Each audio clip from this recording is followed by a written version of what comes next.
Words of Sri Aurobindo from the book The Mother, Part 2, Letters on the Mother by Our Lord, Chapter 6, Working of the Mother's Force, page 152, new topic, Hindrance of the Active Mind.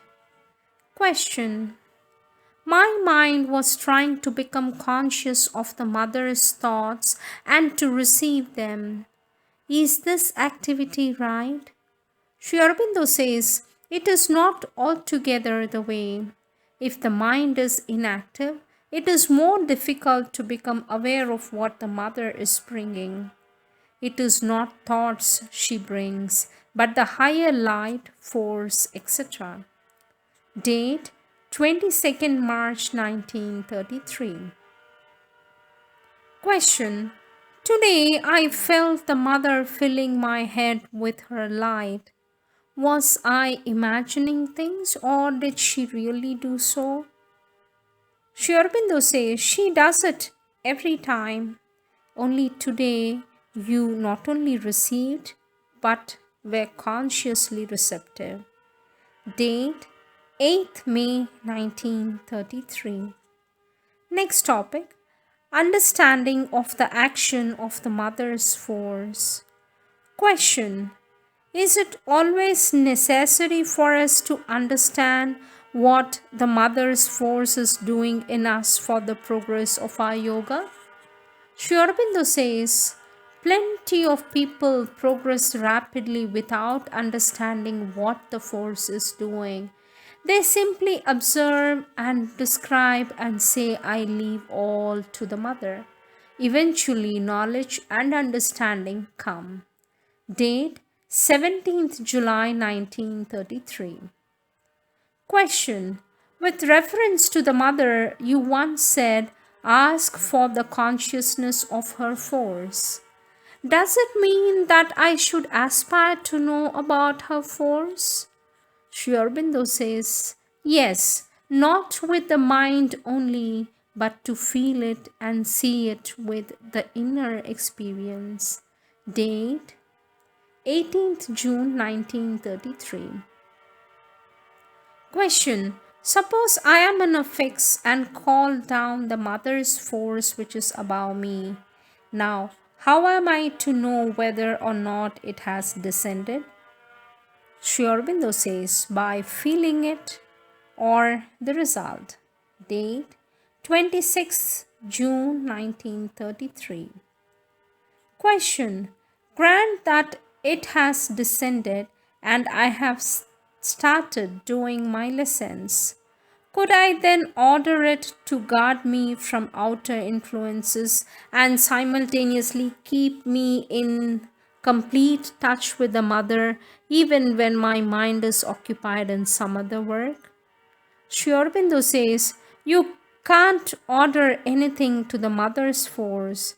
The mother's force is the manifestation of the mother herself. Date 26th June 1933. Question. I am unable to understand how this force can deal with action. Sri Aurobindo says, you think the mother's force has nothing to do with the action, or that is too feeble to act, or what? What is a force meant for but to act? Date 26th June 1933. Next topic, mixture of the lower nature with the mother's force. Question. As to the force, you said it creates its own activities in the mind or elsewhere. In that case, the mind or any other part on which it acts will express only what the force has created. Sri Aurobindo says, that is the ideal condition when the force is the true force only, but there is too much mixture in the nature for that to be possible at this stage of the sadhana. Date 3rd August 1934. Question. In that case, does it mean that what my consciousness feels as the force is not the real force of the mother? For the Sri Aurobindo says, I have said that it gets mixed with the action of the present mind, vital, and body. That is inevitable since it has to work upon them. It is only after the transformation that it can be fully the mother's force with no mixture of the separate personality. If the divine force in all its perfection without mixture were to act from the beginning, not taking any account of the present nature, then there would be no sadhana, only a miraculous substitution of the divine for the human without any reason or process. Date 4th August 1934. Next topic, necessity of discrimination.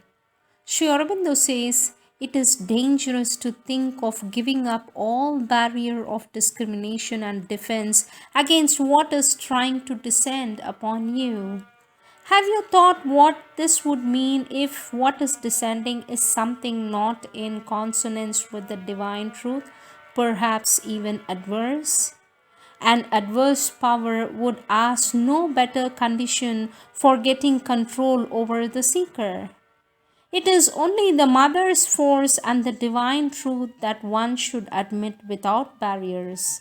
And even there, one must keep the power of discernment in order to detect anything false that comes masquerading as the mother's force and the divine truth, and keep too the power of rejection that will throw away all mixture.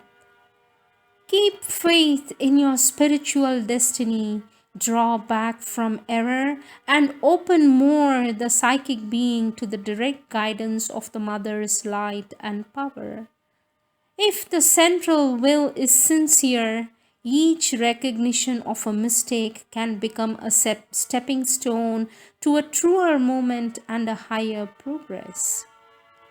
Question: how to recognize that a particular thought, feeling, or impulse to action has come from the mother herself and not from some universal force? If it is apparently of falsehood, it can be recognized as such, but there are many others of a different character, and sometimes one goes on thinking that they are prompted by the mother from within, even though they are not. Sri Aurobindo says for that, it can only be done by discrimination, care, sincerity, a constant control with regard to the mind's movements and the growth of a certain kind of psychic tact which detects any mental imitation or false suggestions of its being the mother's. Date 27th April 1933.